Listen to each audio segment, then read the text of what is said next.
Now, I've learned a lot of this from my father, who was a botanist, and it wasn't common practice for the ladies of the time to practice this. You know, I rose to the cause and came out to help. Some of the things I might have brought with me were yarrow. Yarrow is used as a painkiller. It's like something like your modern-day aspirin.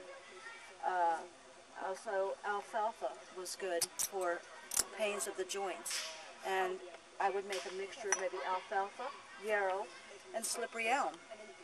They're all good for the joints and would help the pain. I also make a poultice from slippery elm and water. I mix it up, and then I just apply it to the area that's in the pain area and wrap it up with a knife. One of the most things that they were really running out of was quinine because of the malaria. Quinine was in great need. The substitute that worked best was a mixture of cherry bark, white willow, and dogwood bark. The three boiled together and made it into a tea. It was so common that they called it Ode Inde.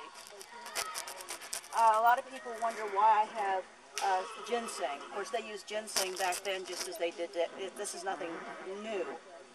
Ginseng was used to just lift their spirits. Sometimes the men would have problems if they needed a little purge, like a modern-day laxative. This is called senna leaves. It would help purge. Now, they believed in bloodletting during the Civil War, also purging through other methods. If they figured if they couldn't get it out by bloodletting, they would purge it out of you. Now, if they purged you too much, they could use raspberry leaves. This would stop the diarrhea. About 3 cups of raspberry leaves into a tea daily would usually check your diarrhea. Cayenne was used to stop bleeding. Packing the wound with cayenne would stop the bleeding. Also, cobwebs was good. We're not quite sure how much damage it did to the surrounding tissue, but it did stop the bleeding. Juniper berries were good for rotten feet, your modern-day athlete's feet. Juniper berries and some water made into a soak would help your rotting feet. Now, I have crab claw here. Often people wonder what the crab claw is for.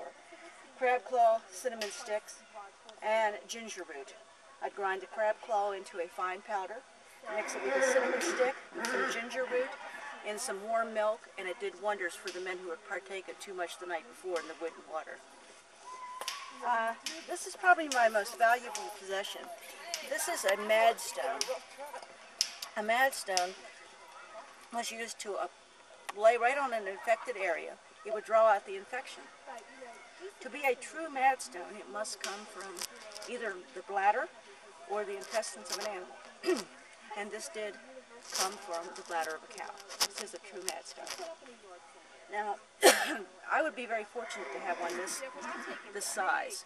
I would be able to maybe trade this around the community, barter it out for a pound of sugar, maybe a pound of flour, and you would lend it out to your neighbors. But you must remember to rinse it with a little warm milk before you give it back. The combination of it is, of course, salt and calcium. It's basically a stone that came from out of the bladder. And when you think about it, that's what drew out the infection. Rinsing it with the milk would neutralize it.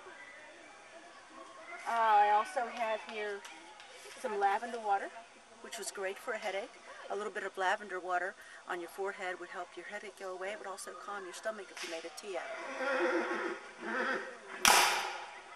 it. We have chamomile, which is used today. Everyone thinks that chamomile is just a modern-day tea remedy, but it did help calm the stomach, and it was a mild sedative.